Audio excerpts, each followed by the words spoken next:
Oke, assalamualaikum warahmatullahi wabarakatuh.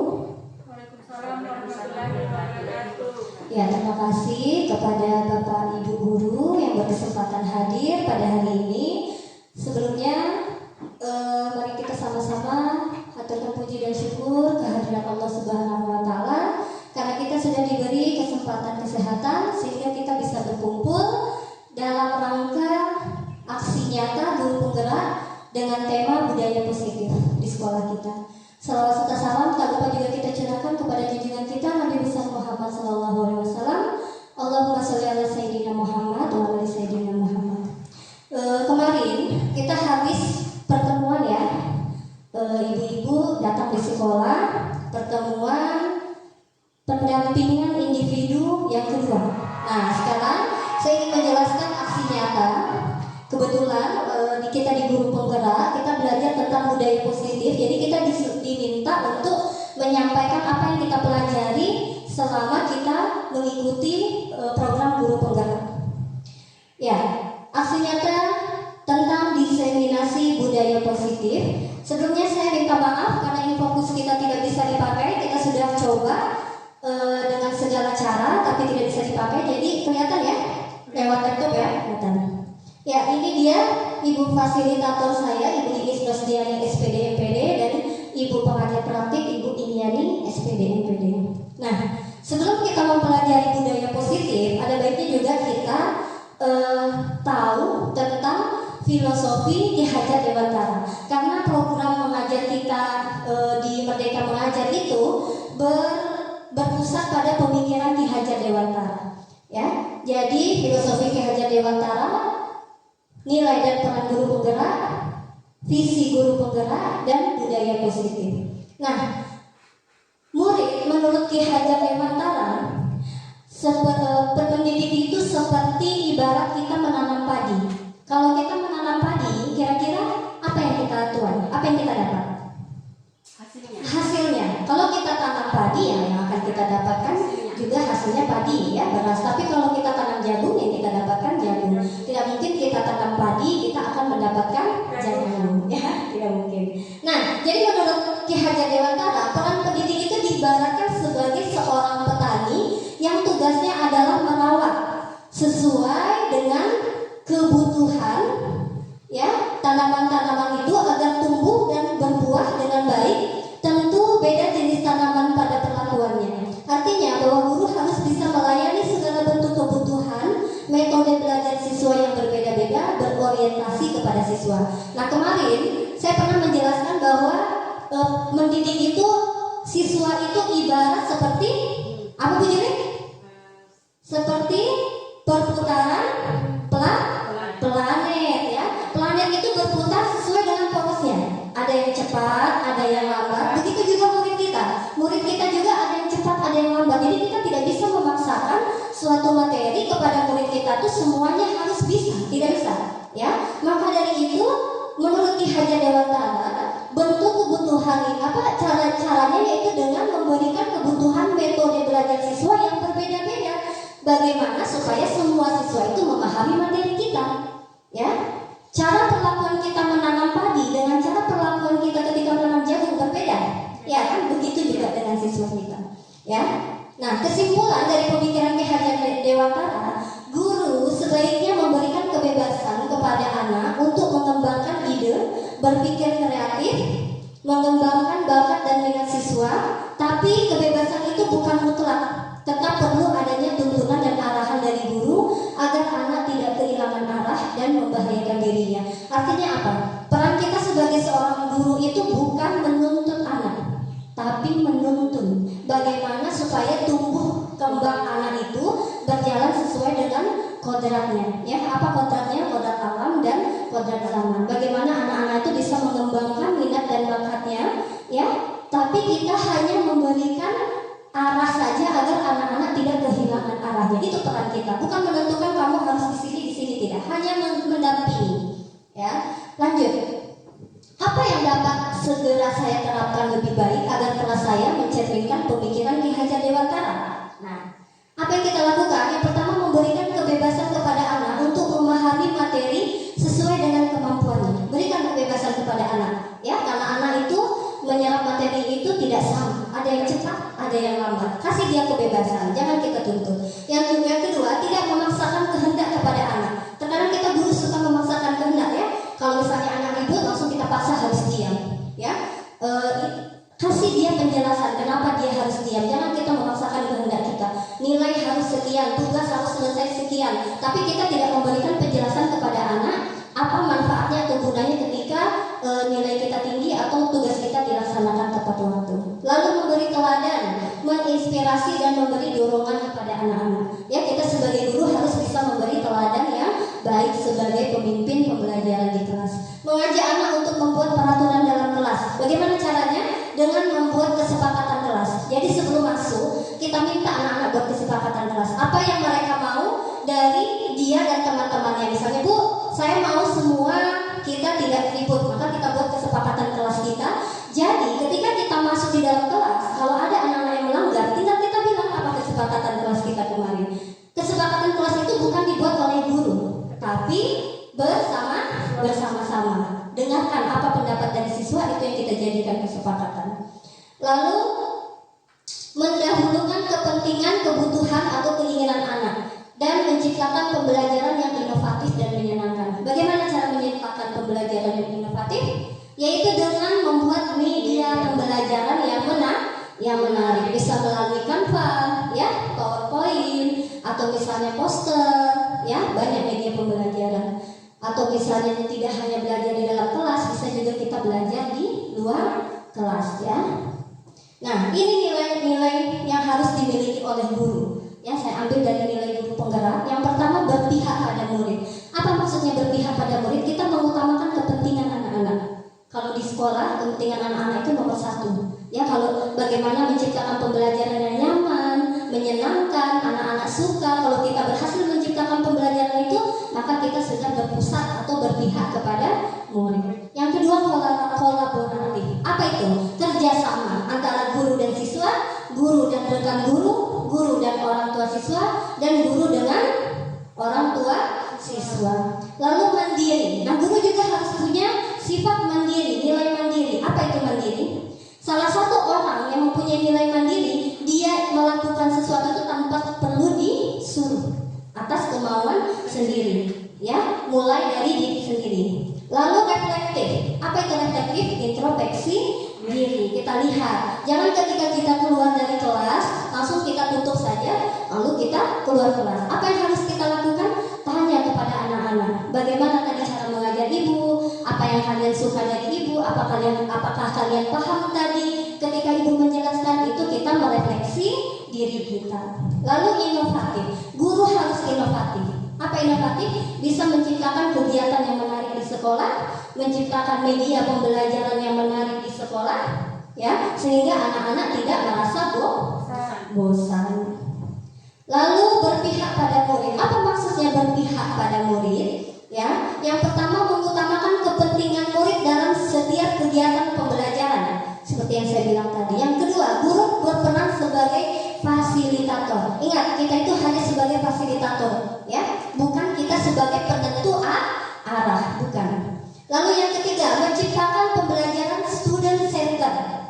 Apa itu student center? Semuanya berasal dari anak-anak, ya. Informasi apapun yang kita pelajari itu dari anak-anak. Kita hanya mengembangkan saja, ya. Selama ini kita mengajar seperti menyuap, ya. Kita suap saja anak-anak. Anak-anak cuma dengarkan saja apa yang kita bilang, paham tidak paham hantam saja, ya.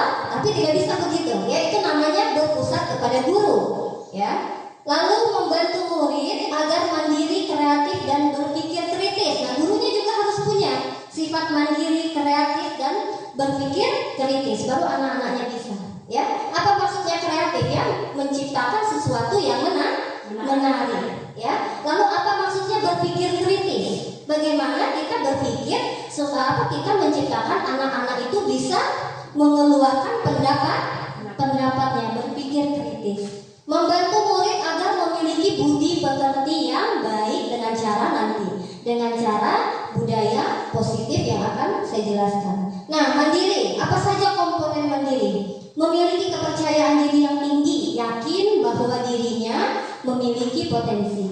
Lalu yang kedua, memiliki tanggung jawab. Yang ketiga, memiliki inovasi dan terbuka, ya. Yang keempat, guru yang menghargai waktu dan siap menerima perubahan, itu dia mandiri. Lalu yang kelima, guru mampu mengupgrade diri. Apa maksudnya mengupgrade diri? Nah, dengan cara ikut program guru penggerak, ikut webinar, ikut ASI-nya tadi PMM, itu kita inisiatif untuk mengupgrade diri kita. Itu namanya kita sudah punya nilai mandiri. Ya. Reflektif. Apa itu reflektif? Guru yang mampu melihat kelebihan dan kekurangan dirinya. Kita introspeksi diri.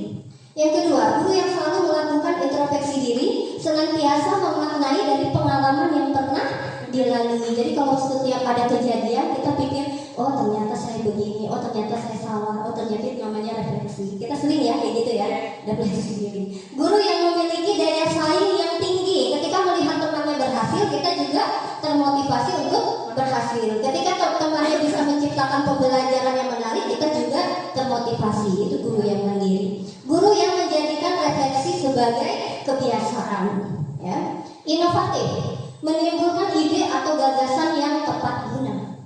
Lalu memiliki semangat dan pantang menyerah, jeli melihat peluang yang ada di sekitar kita. Jadi kita lihat di lingkungan kita apa kira-kira yang bisa kita kembangkan. Nah, kita ambil satu, kita kembangkan, artinya kita memiliki nilai inovatif, ya.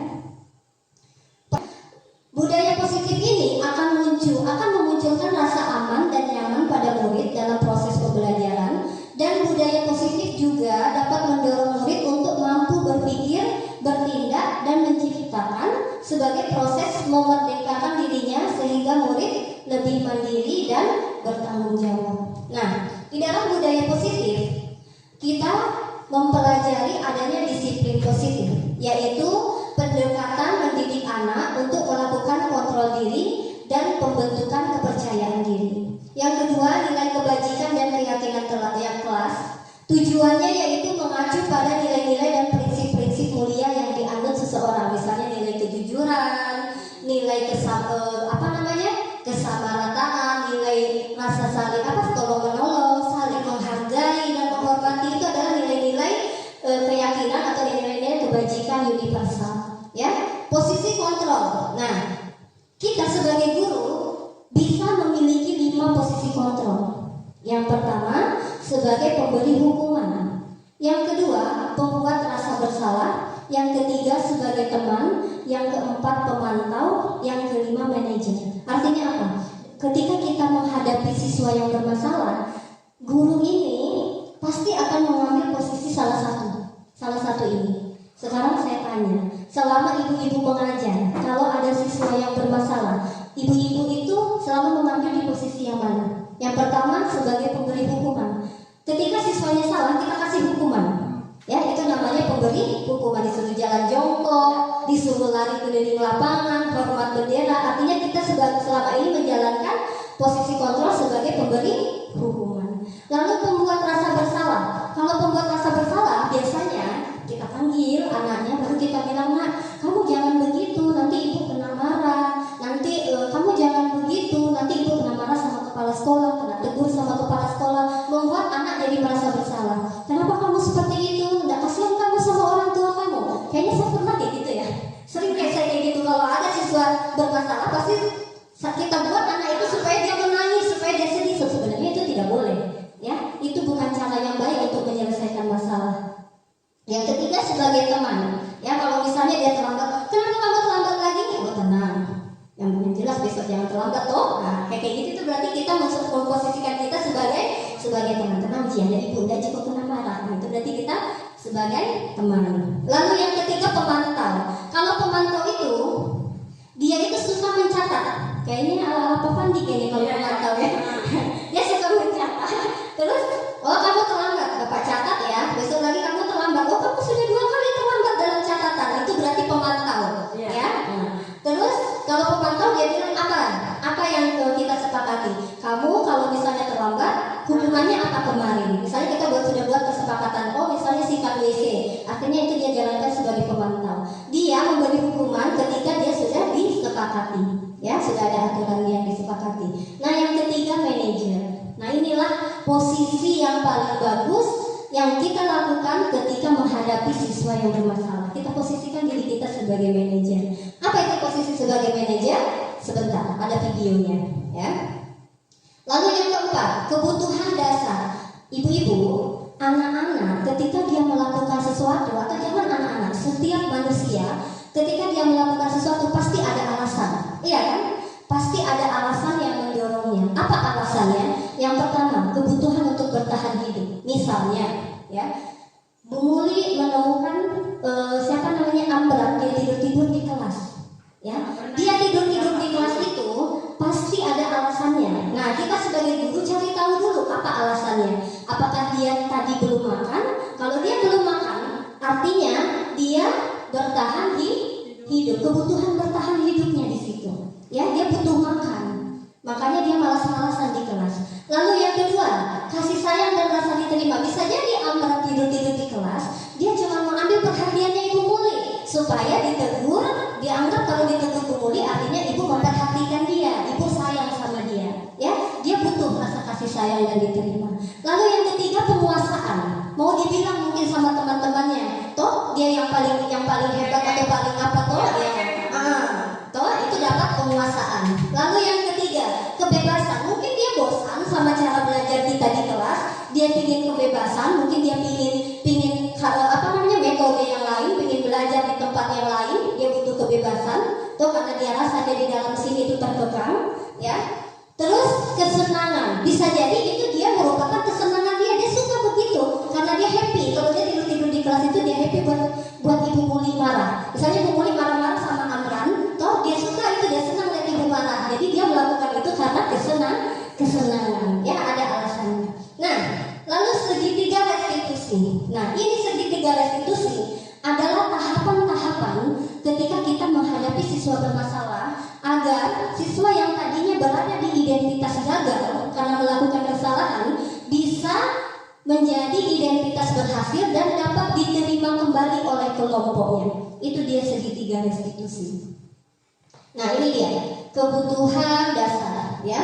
Ingin diterima dan disayangi, ya, mendapatkan kesenangan, kebebasan, oke, dan bisa menjadi orang yang bermanfaat. Nah, ini ada tugas, coba dilihat ibu-ibu. Saya mau tes dulu. Bimo, seorang anak TKB, selalu berlari keluar kelas menuju jalan raya di depan sekolahnya yang ramai dengan kendaraan.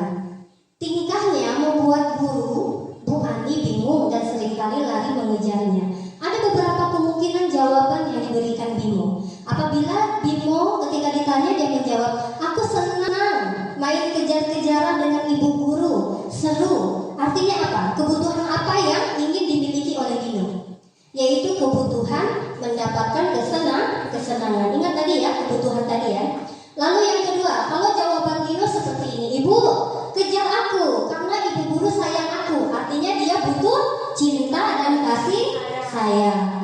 Lalu kalau misalnya si Bimo menjawab, aku hebat kan, bisa bikin ibu guru kejar aku, artinya dia ingin mendapatkan penguasaan, dibilang hebat, toh? Lalu yang terakhir, aku bosan belajar mewarnai terus di dalam kelas, makanya Bimo berlari-larian keluar. Artinya dia ingin mendapatkan kebebasan. Ya, coba kalau ini dijawab coba sama teman-teman. Dinda, seorang anak kelas 3 SD. Begitu tiba di rumah, sepulang dari sekolah, dia menangis dan mengadu pada ibunya bahwa dia benci pada Ibu Rani, ibu gurunya. Apabila Dinda menjawab, ibu guru bilang, aku tidak boleh bersenandung sewaktu mengerjakan tugas. Katanya kelas harus tenang, tidak ada suara, kan gak seru jadinya. Artinya dia ingin kebutuhan apa itu yang terpenuhi? Kebutuhan apa? Kebebasan, kesenangan, cinta dan kasih sayang, penguasaan. Ingin apa? Kebebasan. Kenapa bisa kebebasan? Karena dia tidak boleh bersenandung sewaktu mengerjakan tugas. Dia ingin bebas, ya, betul ya. Ini dia yang betul. Berarti ini kebebasan. Lalu yang kedua, ibu guru tidak menyapaku hari ini, padahal aku pakai jepit rambut baru. Dia butuh apa itu? Apa? Kasih sayang, penguasaan, kebebasan, kesenangan. Kasih sayang. Kasih sayang. Ada yang lain? Saya ulang, ibu guru tidak menyapaku hari ini, padahal aku pakai jepit rambut yang baru. Kasih sayang. Iya, kasih sayang, betul. Kasih sayang dan rasa diterima. Lalu yang ketiga, aku sebel, gambarku tidak rapi. Malah ibu guru nunjukin ke teman-temanku di depan kelas. Dia marah karena ibu gurunya tunjukkan gambarnya di depan kelas. Artinya dia butuh apa? Perhatian. Penguasaan, kebebasan, kesenangan, kasih sayang, atau survival, bertahan hidup. Dia butuh apa kira-kira ini di sini? Bertahan hidup kan? Ada yang lain? Saya ulang, aku sebel, gambarku tidak rapi, malah ibu guru nunjukin ke teman-temanku di depan kelas. Dia butuh apa itu? Butuh apa? Bukan kan? Karena kalau Butuh apa dia? Butuh kesenangan, kebebasan, penguasaan, kasih sayang dan rasa diterima atau bertahan hidup. Dia butuh apa? coba dua. Apa? Kebebasan atau kasih sayang. Satu saja. Tadi sudah kasih sayang. Sekarang apa lagi? Kebebasan? Apakah? Sudah juga. Penguasaan. Dia butuh penguasaan karena kalau ditunjukkan di depan teman-temannya kan dia malu. Jadi kayak rendah harga dirinya, toh atau dia butuh penguasaan. Nah, maunya itu ketika gambarnya bagus baru ditampilkan sama teman-temannya. Kalau gambar jelek jangan. Bilang toh penguasaan. Nah, terakhir, aku bosen masa belajarnya cuma gitu-gitu aja. Aku bosen masa belajarnya cuma gitu-gitu aja. Berarti dia butuh apa? Butuh apa? Dia butuh apa? Kesenangan. Betul ya, dia butuh kesenangan. Oke, berarti sampai di sini paham ya? Ketika kita melakukan sesuatu pasti ada dasarnya. Kita identifikasi dulu kenapa anak kita melakukan itu, ya. Nah, ini dia segitiga restitusi. Proses menciptakan kondisi untuk memperbaiki masalah pada murid sehingga bisa kembali pada kelompok mereka dengan karakter yang lebih kuat. Restitusi juga dapat membantu murid lebih memiliki tujuan, disiplin positif, dan memulihkan dirinya setelah berbuat salah. Restitusi bukan menebus masalah, namun belajar dari kesalahan. Ada 3 tahapan restitusi. Yang pertama, menstabilkan identitas. Ya. Yang kedua, validasi tindakan yang salah. Dan yang ketiga, menanyakan keyakinan. Bagaimana cara menjalankan ketiga tahapan ini? Saya punya beberapa video, tapi sebelumnya saya jelaskan dulu apa itu menstabilkan identitas. Yaitu membuat kesalahan adalah bagian dari proses pembelajaran. Kita bilang sama anak-anak, nah, tidak apa-apa kamu melakukan kesalahan karena ibu juga pernah melakukan kesalahan itu. Artinya apa? Kita memberikan ini sama anak-anak bahwa setiap orang itu pernah melakukan kesalahan. Jadi kamu jangan khawatir dulu, jangan risau dulu karena bukan kamu saja yang pernah buat kesalahan, orang lain juga pernah, ya. Terus menggeser identitas gagal ke identitas sukses. Yang tadinya anak merasa bersalah, kita geser dia menjadi perasaannya baik-baik dan bisa diterima oleh kelompoknya. Jangan mengkritik murid yang mengalami identitas gagal. Kalau kita kan kadang-kadang kalau ada anak yang berbuat salah langsung kita marahin, iya kan? Oh, kamu jangan begitu di depan teman-temannya, toh, atau kita teriak-teriak. Artinya kita tidak menstabilkan identitas. Ya, kita harus stabilkan dulu identitasnya. Lalu yang kedua, validasi tindakan yang salah, yaitu setiap perilaku berupaya memenuhi suatu kebutuhan tertentu. Seperti yang saya bilang tadi, ingat, ya, kita cari tahu dulu kira-kira dia butuh apa ini dari 5 kebutuhan tadi, ya. Lalu guru akan bergeser dari stimulus respon ke proaktif, ya.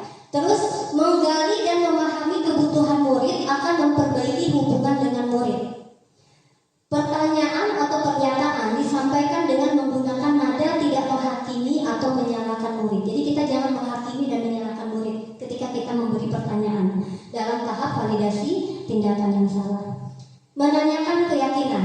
Murid akan diberi pertanyaan-pertanyaan bermakna untuk memunculkan motivasi secara intrinsik dan mampu mengaitkan keyakinan dengan tindakan yang salah. Tanyakan kepada anak-anak, menurut kamu apa yang kamu lakukan ini benar apa salah?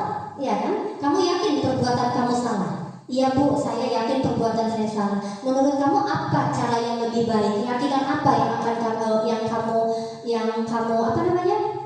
Yang ada dalam prinsip kamu? Apa keyakinan yang kamu mau? Seperti apa keyakinan yang kamu mau? Ya. Nah, di sini nih ada contoh segitiga restitusi. Ketika saya sedang mengajar mata pelajaran IPS, saya melihat Jihan mengambil ipek milik Putri dengan memaksa dan merebut, sehingga menyebabkan pemiliknya marah. Putri marah, ya, karena diambil secara paksa. Nah, bagaimana caranya saya menyelesaikan segitiga restitusi? Boleh didengar ya?